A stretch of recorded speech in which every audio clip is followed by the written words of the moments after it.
আসসালামু আলাইকুম। মনসুর অনলাইন স্কুলের পক্ষ থেকে সবাইকে স্বাগত। প্রিয় শিক্ষার্থী বন্ধুরা, আজকে আমি তোমাদের সাথে যে ভিডিওটি শেয়ার করতে যাচ্ছি সেটি হলো class 9-10 English grammar unit 3 lesson 4 page 22। অর্থাৎ এই পেজটা নিয়ে আজকে আমি আলোচনা করব তোমাদের সাথে। আর আজকের মূল টপিকস বা আজকের অ্যাক্টিভিটিটা হচ্ছে হলো অ্যাডজেক্টিভ, রাইট? এর আগেও কিন্তু আমরা বিভিন্ন ভিডিওতে অ্যাডজেক্টিভ নিয়ে আলোচনা করেছি। আজকের এই ক্লাসে অ্যাডজেক্টিভ এখানেই প্রথম আলোচনা করছি। দেখো, এট ফার্স্ট আমরা আগে জানবো যে অ্যাডজেক্টিভটা আসলে কি, অ্যাডজেক্টিভের কাজগুলো কি এবং অ্যাডজেক্টিভ আসলে কিভাবে সেন্টেন্সে ফাংশন করে সে সম্পর্কে আমরা একটু জানবো। দেখো, অ্যাডজেক্টিভ মূলত পার্টস অফ স্পিচের একটি গুরুত্বপূর্ণ পার্ট বা অংশ। এই অ্যাডজেক্টিভটা কি করে, এর কাজটা মূলত হচ্ছে হলো নাউন এবং প্রোনাউনের কি করবে, দোষ গুণ বুঝাবে।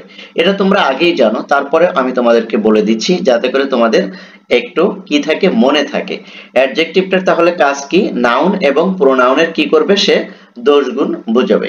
এবার দেখো, অ্যাডজেক্টিভটা আসলে কিভাবে আমরা চিনবো, কোন শব্দটাকে আমরা অ্যাডজেক্টিভ বলতে পারি, রাইট? তাহলে আমরা সেটা একটু চেনার জন্য আমরা এখানে একটু খেয়াল করো। এই যে এখানে আমরা কি লিখেছি দেখো, ওয়ার্ড প্লাস সাফিক্স, অর্থাৎ কিছু ওয়ার্ড এর শেষে কিছু সাফিক্স দেখে আমরা কি করতে পারি, অ্যাডজেক্টিভটা চিনতে পারি। সেই ওয়ার্ডগুলো কি কি দেখো, ওয়ার্ডের শেষে যদি এ বি এল ই যদি থাকে, অর্থাৎ অ্যাবল যদি থাকে, তাহলে সেটা তুমি অ্যাডজেক্টিভ বলতে পারো। আবার শব্দের শেষে যদি আই বি এল ই যদি থাকে, তাহলে সেটাও অ্যাডজেক্টিভ। তারপরে শব্দের শেষে যদি এ এল থাকে, তাহলে সেটা কি হবে, অ্যাডজেক্টিভ হবে। তারপরে দেখো, শব্দের শেষে যদি এফ ইউ এল থাকে, তাহলে সেটাও কিন্তু অ্যাডজেক্টিভ হবে। তারপর শব্দের শেষে যদি আইসি থাকে, সেটাও অ্যাডজেক্টিভ হবে। তারপরে শব্দের শেষে যদি আইভিই যদি থাকে, তাহলে সেটাও কি, অ্যাডজেক্টিভ হবে। তারপরে বলছে যে শব্দের শেষে যদি লেস থাকে, এল ই ডাবল এস, লেস যদি থাকে, তাহলে সেটাও কি হবে, অ্যাডজেক্টিভ হবে। তারপর দেখো, শব্দের শেষে যদি ও ইউ এস, আস থাকে, তাহলে সেখানেও কি, সেই শব্দটা কি হয়ে যাবে, অ্যাডজেক্টিভ হয়ে যাবে। তারপর দেখো, শব্দের শেষে যদি আইএনজি থাকে, সেটাও কিন্তু অ্যাডজেক্টিভ হয়ে যাবে। তবে হ্যাঁ, আইএনজি প্লাস আবার আইএনজি প্লাস ভার্ব, এর সাথে যদি ভার্বের সাথে যদি আইএনজি যুক্ত হয়, তাহলে সেটা কি হবে, আর এই আইএনজি শব্দের সাথে শেষে যদি থাকে, তাহলে সেটা কি হবে। এটা কিন্তু একটু তোমাকে খেয়াল করতে হবে। এখানে এই সম্পর্কে যদি একটু বলি, তাহলে সেটা হলো যে ভার্ব প্লাস আইএনজি, অর্থাৎ ভার্বের বেস ফর্ম প্লাস আইএনজি এবং সমান সমান সেটা যদি নাউনের কাজ করে, তাহলে সেটা হবে হলো জিরান্ড। আরেকটা হলো যে verb plus noun, verb plus ING এবং সেটা কিসের কাজ করবে, অ্যাডজেক্টিভের যদি কাজ করে, তাহলে সেটা হয় হলো পার্টিসিপল। আশা করি তোমরা নাউন, পার্টিসিপল এবং শব্দের শেষে যে আইএনজি যুক্ত হয়ে যে শব্দটা অ্যাডজেক্টিভ হয়, এই তিনটার যে কনফিউজড, সেটা কিন্তু তোমরা দূর করতে পারবে। ওকে, আরেকটু ক্লিয়ার করে তোমরা বুঝতে পারবে যখন আরো দুটো স্ট্রাকচার আমি তোমাদের জন্য রেখেছি, ওগুলো দেখালেই তোমরা এটা খুব ভালোভাবে বুঝতে পারবে। তাহলে দেখো, শব্দের শেষে যদি আই এস এইচ থাকে, তাহলে সেটাও কিন্তু কি হবে, অ্যাডজেক্টিভ হবে। আবার শব্দের শেষে যদি ইএন থাকে, তাহলে সেটাও অ্যাডজেক্টিভ হবে। ইডি যদি থাকে, তাহলে সেটাও কি হবে, অ্যাডজেক্টিভ হবে। আবার শব্দের শেষে যদি লাইক থাকে, এই সাফিক্সটাও যদি থাকে, তাহলে সেটাও কি হবে, অ্যাডজেক্টিভ হবে। তারপরে কি আছে, এ এন টি যদি থাকে, সেটাও অ্যাডজেক্টিভ। এল ওয়াই থাকলে সেটাও কি হয়ে যাবে, অ্যাডজেক্টিভ হবে। তাহলে দেখো, আমরা যদি এই চারটা যদি একটু যদি খেয়াল করি, তাহলে কিন্তু আমরা অ্যাডজেক্টিভের অনেক শব্দগুলো কিন্তু চিনতে পারবো। এই সাফিক্স গুলো যদি শব্দের শেষে যদি থাকে, তাহলে আমরা সেগুলোকে নির্দ্বিধায় কি বলতে পারি, অ্যাডজেক্টিভ বলতে পারি। ওকে, এবার দেখো যে অ্যাডজেক্টিভের আসলে কিভাবে গঠন হয় সেটা আমরা একটু দেখব। অ্যাডজেক্টিভ প্লাস এলওয়াই সমান সমান অ্যাডভার্ব।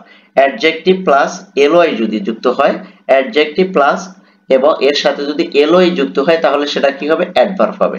আর নাউন প্লাস এলওয়াই যদি যুক্ত হয়, তাহলে সেটা কি হবে, অ্যাডজেক্টিভ হবে। এইটা কিন্তু একটু তোমাকে মাথায় রাখতে হবে, কারণ ওই যে আমি তোমাকে বলেছিলাম যে আইএনজি যুক্ত ভার্ব জিরান্ড হয়, আবার আইএনজি যুক্ত ভার্ব আবার কি হয়, পার্টিসিপল হয়। আবার আইএনজি যুক্ত ভার্বটা কি হয়, সেটা আবার কি হয়ে যায়, আইএনজি যুক্ত শব্দটাও আবার কি হয়ে যায় অ্যাডজেক্টিভ হয়ে যায় সো এই তিনটার ভিতরে কিন্তু একটু পার্থক্য আছে এটা যদি এই কনসেপ্টগুলো যদি তুমি ক্লিয়ার হও তাহলে কিন্তু কোনটা পার্টিসিপল কোনটা জিরান্ট আর কোনটা অ্যাডজেক্টিভ হবে তা কিন্তু খুব ভালোভাবে তুমি বুঝতে পারবে তেমনি এই যে দুটো স্ট্রাকচার দেখছো আমি এখানে লিখে দিয়েছি দেখো এখানে দেখো প্রথমটা যদি তুমি একটু খেয়াল করো অ্যাডজেক্টিভ প্লাস এলওয়াই যদি অ্যাডজেক্টিভ প্লাস এলওয়াই হয় তাহলে সেটা কিন্তু অ্যাডজেক্টিভ হবে না সেটা কি হবে অ্যাডভার্ব হবে আর অ্যাডজেক্টিভ হতে হলে obviously তোমাকে অবশ্যই নাউন প্লাস এলওয়াই হতে হবে নাউন প্লাস যদি এলওয়াই হয় তাহলে সেটা কিন্তু অ্যাডজেক্টিভ হবে আশা করি তোমরা বিষয়টা বুঝতে পেরেছো তাহলে চলো আমরা আজকের পেজের মূল আলোচনায় চলে যাই read the letter and flow the words in a bold দেখো এই লেটারটি পড়ো এবং ফলো করো অনুসরণ করো বোল্ড করা কি শব্দগুলোকে দেখো ডিয়ার জন কে বলছে প্রিয় John writing for my home I am in Bangladesh finally it's late December দেখো এই যে লেটটা কি এই লেটটা কিন্তু adjective the weather is fantastic ওয়েদারটা অনেক ভালো ছিল এই ফ্যান্টাস্টিক এটা কি অ্যাডজেক্টিভ তারপর দেখো এই যে হুমিড এটাও কি অ্যাডজেক্টিভ তারপর দেখো temperature is moderate in between 26 or 28 degree okay অর্থাৎ তাপমাত্রা মডারেট এটা কি অ্যাডজেক্টিভ এখানকার তাপমাত্রা প্রায় 26 থেকে 28 ডিগ্রি পরিমাণ হয়ে থাকে দেখো unlike England there is no rain no strong এই স্ট্রংটা কি adjective wind here usually we have strong sun but now the sunlight okay এই স্ট্রংটাও কি অ্যাডজেক্টিভ এবার দেখো যে এখানে সবগুলো কি যেগুলো কি করা আছে আন্ডারলাইন করা আছে সবগুলোই কিন্তু অ্যাডজেক্টিভ ইজ ভেরি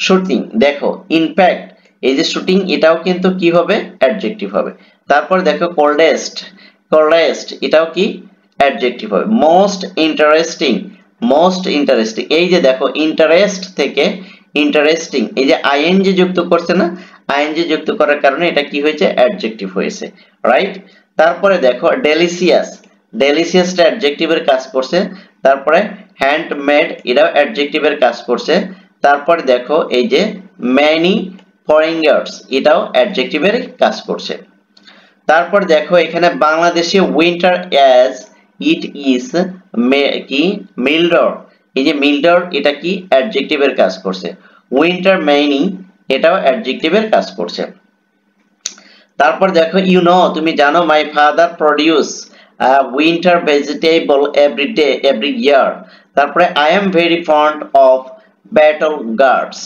তারপরে দেখো this time the gourds are bigger and nicer দেখো এই যে বিগার এবং নিসার দুটোটাই কিন্তু কি অ্যাডজেক্টিভ তারপর দেখো previous years hope they will test more interesting এই যে মোর ইন্টারেস্টিংটাও কিন্তু কি অ্যাডজেক্টিভ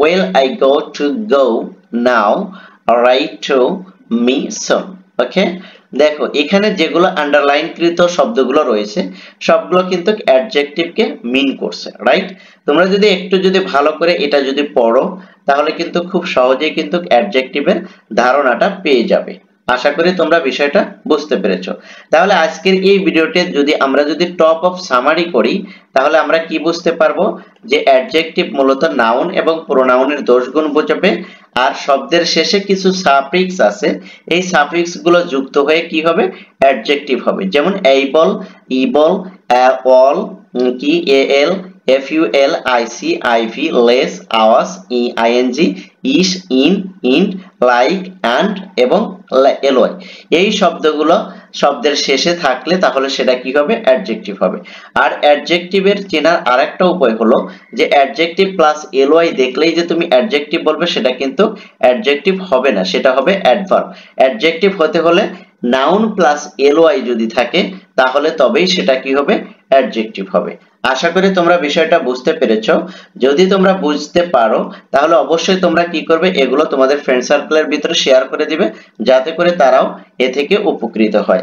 আর তোমাদের কাছে আমার একটা রিকোয়েস্ট থাকবে, তোমরা কি করবে, এই ভিডিওগুলো শেয়ার করবে তোমাদের ফ্রেন্ড সার্কেলের ভিতরে এবং লাইক কমেন্ট শেয়ার করে সবাইকে দেখার সুযোগ করে দিবে। Thank you so much. আল্লাহ হাফেজ।